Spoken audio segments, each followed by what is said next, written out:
The Williams family moved into their new house on a sunny Saturday in April. Michael and Tanya Williams had saved for years to buy this two-story home with a small yard in Oak Ridge neighborhood. Their children, 10-year-old Marcus and 8-year-old Zoe, ran through the empty rooms, their voices echoing with excitement. "This is our home now," Michael said to Tanya as they stood on the front porch. Both of them were tired but happy after a long day of moving boxes. Michael worked as a manager at the local hospital. Tanya was a paralegal at Washington and Associates, a well-known law firm downtown. The Williams family was the only black family on the street. Most neighbors seemed nice. Mrs. Garcia from across the street brought over homemade cookies. The Patels next door offered to help move furniture. But Warren Haskell, the older man who lived on their other side, watched them from his window with a frown. On their second day, Michael was setting up the grill in the backyard when Haskell came to the fence. "You people planning to be noisy?" Haskell asked without saying hello. Michael looked up, surprised. "Just making some burgers for the family." "Well, keep it down. This used to be a quiet neighborhood." Before Michael could answer, Haskell walked away. Tanya came outside just in time to see the man leave. "What was that about?" she asked. Michael shrugged. "Not everyone's going to roll out the welcome wagon, I guess." They tried to forget about it. The first week went well. Marcus and Zoe started at their new school. Tanya and Michael set up their home office spaces. The family began to settle in. But small things started happening. Their mailbox was knocked over. Their trash cans were tipped over one night. Michael found the air let out of his car tires one morning before work. It could be kids playing pranks, Tanya suggested, but her voice showed worry. 2 weeks after moving in, the Williams family invited a few coworkers and new neighbors for a small housewarming party. The gathering was quiet and ended by 9 p.m. The next morning, they found a note taped to their front door. "Keep the noise down or else." The handwriting looked like an older person's shaky script. "This has to be Haskell," Michael said, showing the note to Tanya. "Let's not jump to conclusions," Tanya replied. "But I'll mention it to Mrs. Washington at work. She handles discrimination cases." A few days later, Michael tried talking to Haskell when they were both getting their mail. "Mr. Haskell, if we're doing anything that bothers you, please just tell us directly." Haskell's face turned red. "I've lived here 30 years. I don't need to explain myself to you people." "You people?" Michael repeated, keeping his voice calm despite his anger. "You heard me," Haskell said, walking back to his house. That evening, Michael and Tanya talked about what to do. They didn't want trouble. They just wanted to live peacefully in their new home. "Maybe he'll get used to us," Tanya said. "I hope so," Michael answered. "The kids really love it here." Little did they know that Warren Haskell's hatred was growing every day, and soon his actions would go far beyond unfriendly words and small pranks. The Williams family had no idea what was coming, or how they would find justice when it did. 3 weeks passed since the Williams family moved in. The problems with Haskell did not go away. Instead, they got worse. One evening, Michael and Tanya sat on their back porch having coffee after the children went to bed. "I saw Haskell taking pictures of our yard today," Tanya said with a sigh. "He was pointing at our flower beds and shaking his head." The next day, they received a letter from the neighborhood association. Someone had reported that their yard did not follow community rules. The flowers Tanya had planted were not approved colors. "This is ridiculous," Michael said as he read the letter. "The Johnsons have the exact same flowers 3 houses down." That same week, Marcus came home from school upset. He had been waiting for the bus when Haskell walked by. "He told me to make sure I didn't step on his grass," Marcus told his parents. "But I wasn't even near his yard." Then he said something about how the neighborhood is changing for the worse. Michael wanted to confront Haskell, but Tanya advised against it. "We need to document everything," she said. "My boss says evidence is important in cases like this." Tanya's boss, Elaine Washington, was one of the best civil rights lawyers in the state. When Tanya mentioned the problems at work, Elaine listened carefully. "Keep a journal of every incident," Elaine advised. "Dates, times, exactly what was said or done. Take pictures when possible." The Williams family followed this advice. They started writing down everything Haskell did. They'd also installed a small security camera on their front porch. In the meantime, they tried to make friends with other neighbors. They joined the community garden group. Zoe signed up for the neighborhood children's soccer team. Marcus found friends who liked skateboarding. Most people here are nice, Zoe said one night at dinner. Why does Mr. Haskell hate us? Some people fear what they don't understand, Tanya explained gently. It's not about us, it's about his own problems. But Haskell's behavior continued to get worse. Loud music would play from his house late at night, always on school nights. When the Williams family had friends over for a barbecue, Haskell sprayed his yard with smelly fertilizer. Then came the HOA complaints. The Williams family received 4 notices in 2 weeks. Their trash cans were visible from the street. Their children's bikes were not stored properly. Their front door needed to be repainted. This is harassment, Tanya said as she showed the notices to Elaine at work. It certainly looks that way, Elaine agreed. Are other neighbors getting these notices too? Tanya asked around and learned that nobody else was receiving complaint letters from the HOA.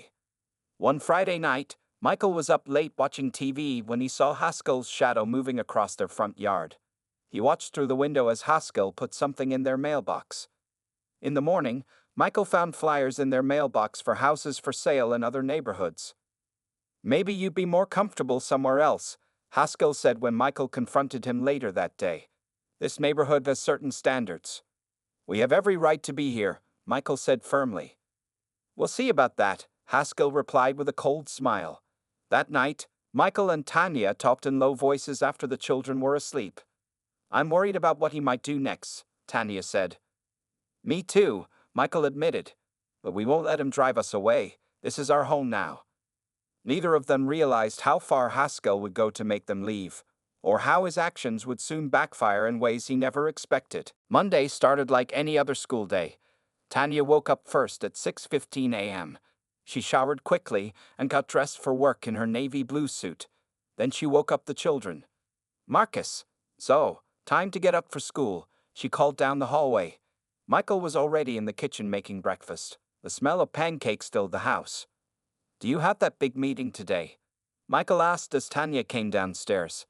Yes, at 10. Ms. Washington is letting me help with the Johnson discrimination case. Tanya smiled. She loved her job as a paralegal. The family ate breakfast together. Marcus talked about his science project. Zoe complained about her math homework. It was a normal, happy morning. At 7:30, Tanya grabbed her keys from the hook by the door. I'll drop the kids at school today, she said, kissing Michael goodbye. Don't forget we need milk on your way home.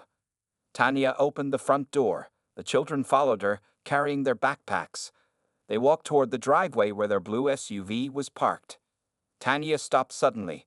Her keys fell from her hand. Mom, what's wrong? Sue asked, bumping into her mother from behind. Then they all saw it. Yellow paint covered their car. Ugly words were written across the doors and hood. Racial slurs. Hateful messages. Go back where you came from was painted in large letters across the windshield. Get back inside, Tanya said, her voice shaking. Now. The children ran back to the house. Tanya stood frozen, staring at their ruined car. Michael heard the commotion and came outside. What's happening? Why are the kids? Then he saw the car. His face hardened. Without a word, he took out his phone and called the police. Neighbors began coming outside, getting ready for work or walking their dogs. They stopped and stared at the painted car. Some looked shocked. Others came over to offer help. Mrs. Garcia hurried across the street. This is terrible. Who would do such a thing? Michael and Tanya both knew who did it, but they didn't say the name out loud. The police arrived 15 minutes later. 2 officers took pictures of the car and wrote notes. They asked questions about who might have done this. We've been having problems with our neighbor, Warren Haskell, Michael explained. He's made it clear he doesn't want us in the neighborhood. One of the officers looked thoughtful. The Rodriguez family reported their security camera caught someone in their yard last night. Let me check if they got any footage near your house. While the police investigated, Michael called his boss to say he would be late. Tanya took the children inside and tried to explain what had happened. Why would someone write those bad words on our car? Sue asked, tears in her eyes. Some people have hate in their hearts, Tanya said, hugging her daughter. But we are stronger than their hate. An hour later, the the police had news. Mr. Rodriguez's security camera had caught clear footage of Warren Haskell sneaking up to the Williams car at 2:30 a.m. with cans of paint. We'll be arresting him for property damage, and we're adding hate crime charges, the officer told them. This is serious. Across the street, they could see police officers knocking on Haskell's door. The neighbor who had caused them so much trouble was being led out in handcuffs, looking shocked that he had been caught. Neighbors gathered around the Williams family, offering support. Mrs. Patel brought coffee. Mr. Johnson offered to drive the children to school. Even the HOA president came by to express how sorry he was. I had no idea about the false complaints, he admitted. Haskell was filing them all himself. That afternoon, Tanya called her boss, Elaine Washington, and told her everything that had happened. Don't worry, Elaine said firmly. You picked the wrong family to mess with. I'll handle this personally. The news spread quickly through Oak Ridge neighborhood. By evening, everyone knew about the hateful act against the Williams family. While Haskell spent the day at the police station, something remarkable happened on Maple Street. People started coming to the Williams house. They brought food, cards, and offers of help. We're so sorry this happened to your family, said Mrs. Rodriguez, bringing a homemade lasagna. This is not what our neighborhood is about. The Martinez family arrived with cleaning supplies. We heard paint remover might help with the car, Mr. Martinez explained. My brother works at an auto shop. By 5 p.m., more than 20 neighbors were in the Williams driveway. Some carefully cleaned the paint off the car. Others planted new flowers in their garden.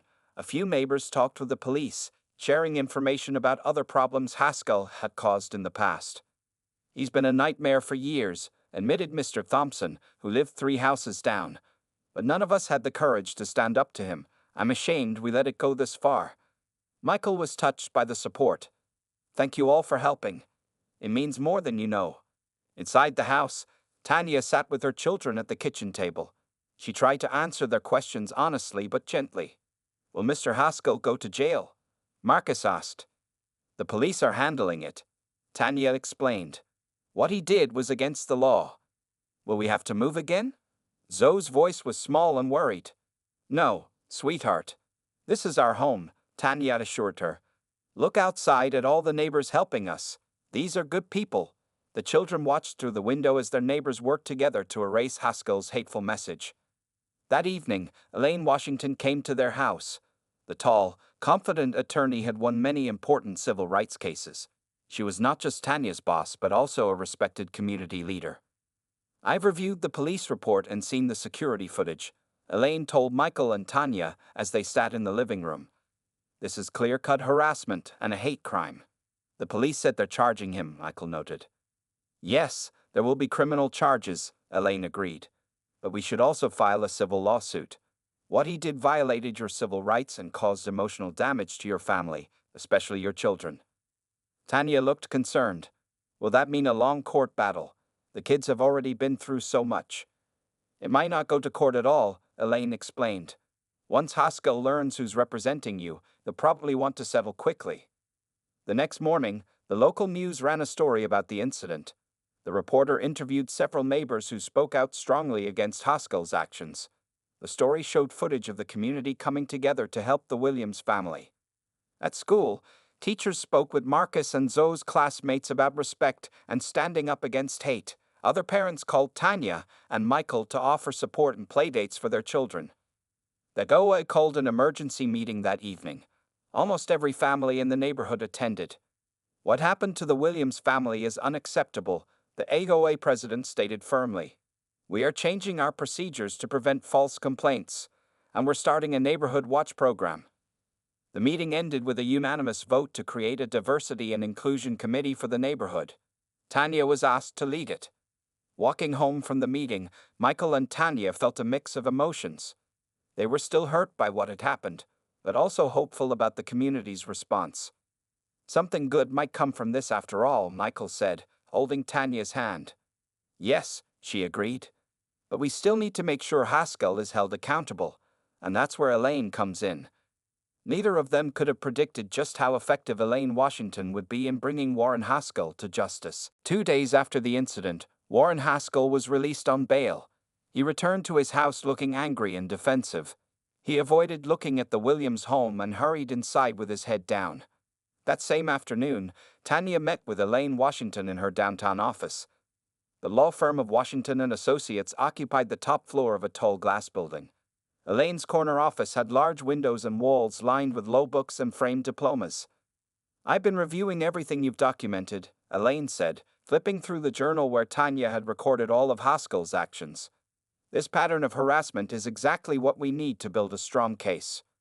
"What happens next?" Tanya asked. She trusted her boss completely, but the legal process was new territory for her family. "First, we file a civil rights lawsuit against Haskell," Elaine explained. "We're seeking damages for property destruction, emotional distress, and violation of your family's civil rights." Elaine turned her computer screen to show Tanya the legal complaint she had drafted. It was 15 pages long and detailed every incident from the day the Williams family moved in.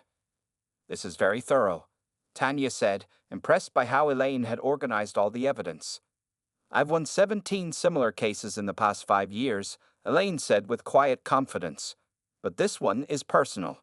No one attacks my staff and their families." That evening, Tanya explained the legal plan to Michael while the children played in the backyard. "Elaine thinks we have a very strong case. She's filing the lawsuit tomorrow," Tanya said. "She believes Haskell might try to settle quickly once he realizes who's representing us." "Do you think he knows you work for Elaine Washington?" Michael asked. "I doubt it. He never bothered to learn anything about us except the color of our skin." The next morning, a process server delivered the lawsuit papers to Haskell's house. From their kitchen window, Michael watched as Haskell answered the door in his bathrobe. The man's face turned red as he was handed the thick envelope. He slammed the door shut afterward. That afternoon, Michael took the children for ice cream to get them out of the house for a while. The car had been cleaned, but Zoe still hesitated before getting in. Some emotional scars would take longer to heal than paint damage. "Is Mr. Haskell going to hurt our car again?" Zoe asked quietly. "No, sweetheart," Michael assured her. "The police told him to stay away from us, and we have cameras watching our house now." While they were gone, Tanya received an important call from Elaine. "Haskell's attorney just contacted me," Elaine told her. "Apparently, when Haskell opened the lawsuit and saw my name as your counsel, he had quite a reaction." "What kind of reaction?" Tanya asked. "According to his lawyer, and I quote, he turned white as a ghost and needed to sit down. It seems Haskell's brother-in-law was the defendant in the Robertson discrimination case I won last year." Tanya remembered that case well.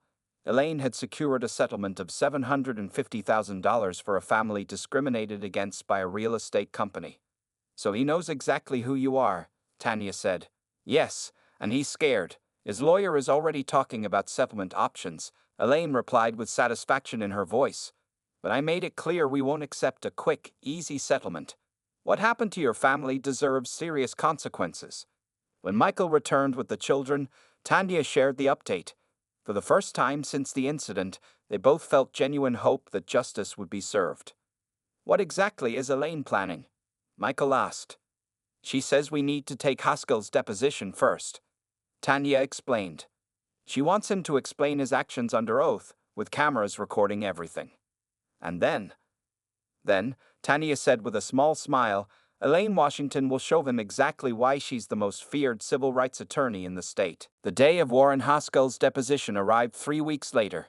The meeting was scheduled at Elaine Washington's law firm in the large conference room on the top floor. Tanya arrived early with Elaine to prepare the room. They set up video cameras to record every word and expression. Elaine arranged her documents in perfect order. "Are you nervous?" Elaine asked Tanya as they waited. "A little," Tanya admitted. "I haven't seen him since that morning." "Just remember, we have all the power in this room," Elaine said confidently. "He's the one who should be nervous." At exactly 10 a.m., Warren Haskell arrived with his attorney, a thin man named Robert Collins. Haskell looked smaller somehow, wearing an ill-fitting suit and an uncomfortable expression. His eyes widened when he saw Tanya sitting beside Elaine. "Please have a seat, Mr. Haskell," Elaine said, her voice polite but cold. The court reporter swore Haskell in, reminding him he was under oath. Elaine began her questions calmly.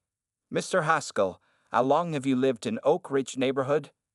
32 years, he answered, his voice rough. And in those 32 years, how many neighbors have you filed AOA complaints against? Haskell shifted in his seat. I don't keep count.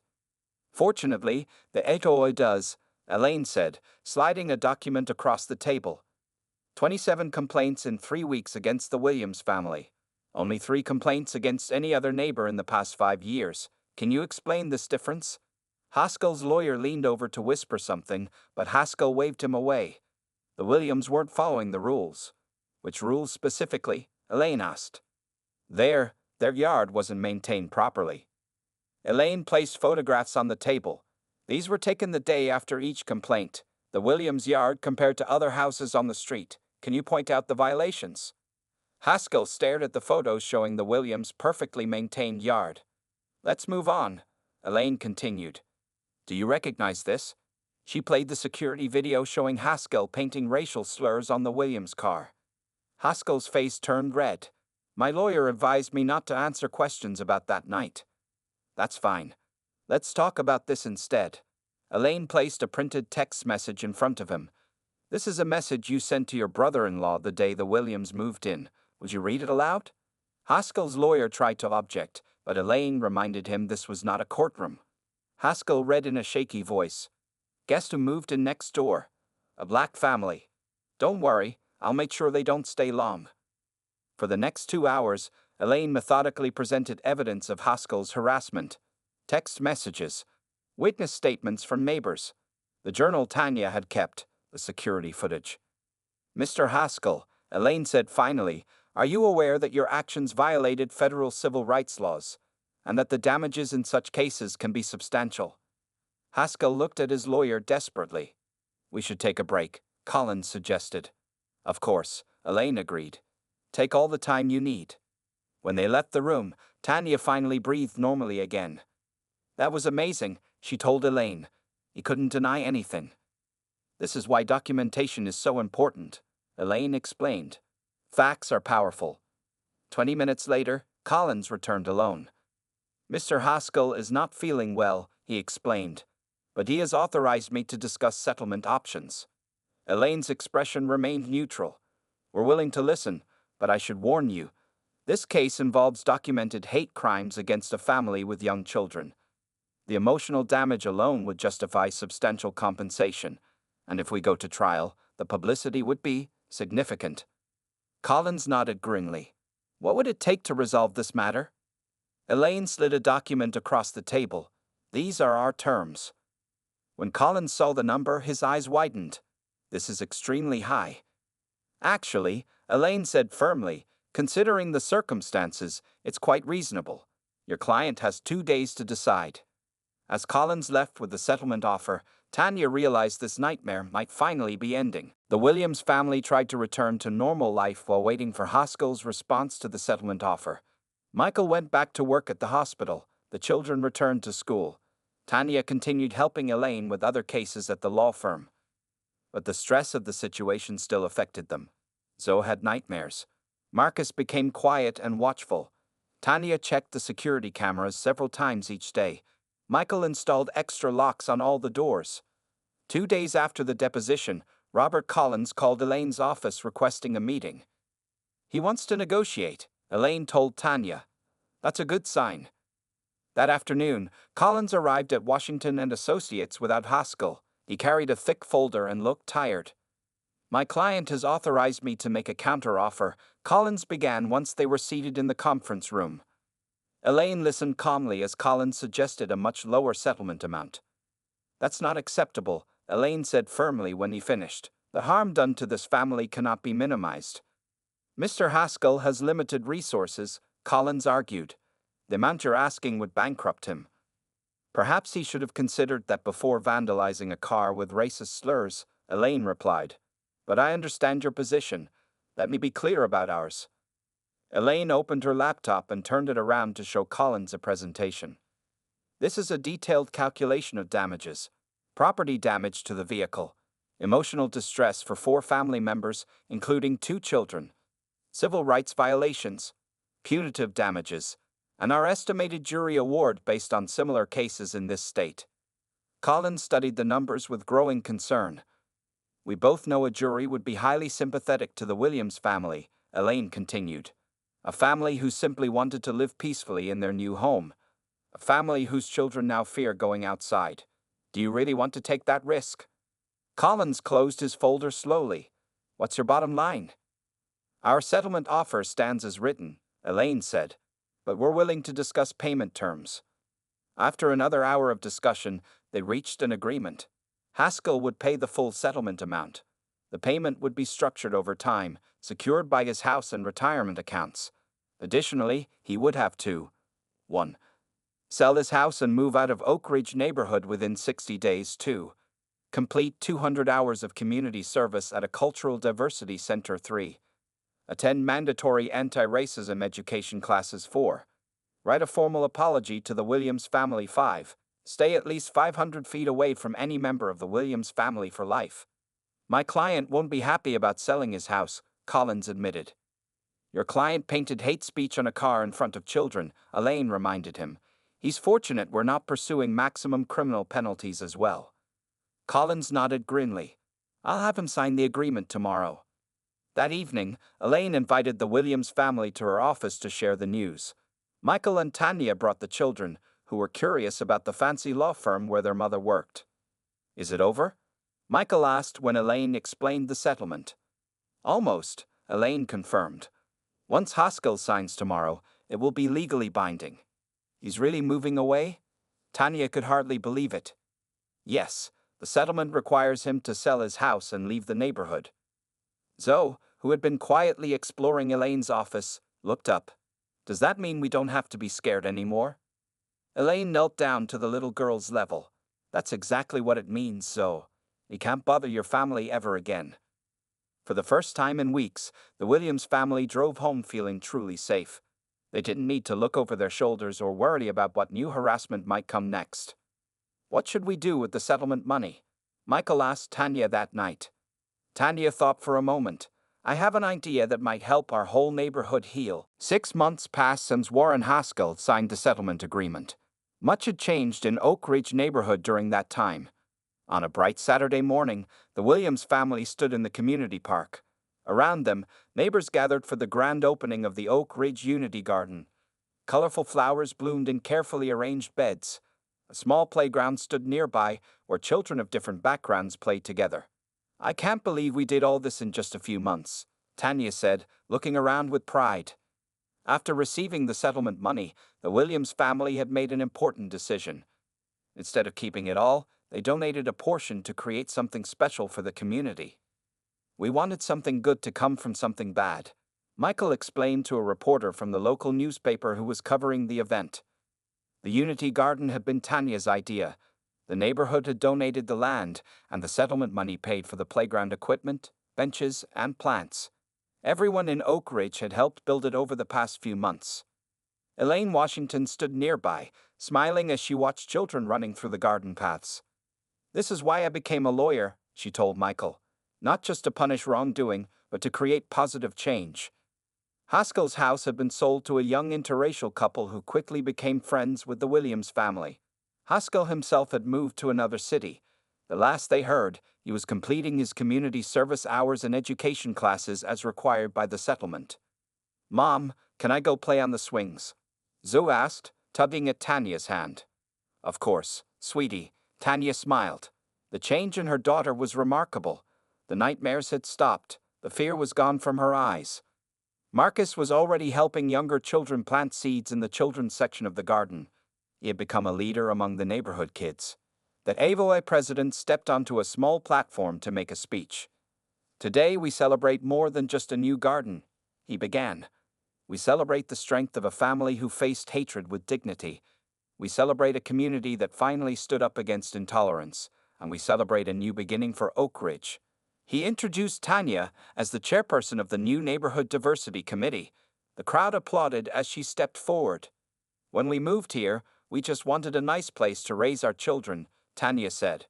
What happened to our family was painful, but look what grew from that pain. She gestured around at the garden and the diverse crowd of neighbors. This garden represents who we really are as a community. Different flowers growing together, making something beautiful. Thank you all for showing us that hate may visit a neighborhood, but love can live there permanently. After the ceremony, families spread blankets on the grass for a community picnic. Children played games. Adults chatted and shared food from different cultures. Mrs. Garcia brought her famous empanadas. The Patels shared homemade samosas. The Rodriguez family grilled burgers. Michael's barbecue chicken was a big hit. As evening approached, lanterns were lit along the garden paths. Someone brought out a guitar, and soon music filled the air. Sitting on a blanket with Michael, watching their children play safely with friends, Tanya felt a deep sense of peace. "We fought for our place here," she said quietly to Michael, "and we won." "We did more than win," Michael replied, squeezing her hand. "We changed things." From across the garden, Elaine caught Tanya's eye and raised her glass in a small toast. Both women shared a knowing smile. Sometimes justice came through courts and settlements. But the real victory was here, in a community transformed, in children playing without fear, in neighbors truly becoming friends. The garden would bloom year after year, a living reminder that when good people stand together against hate, something beautiful can grow.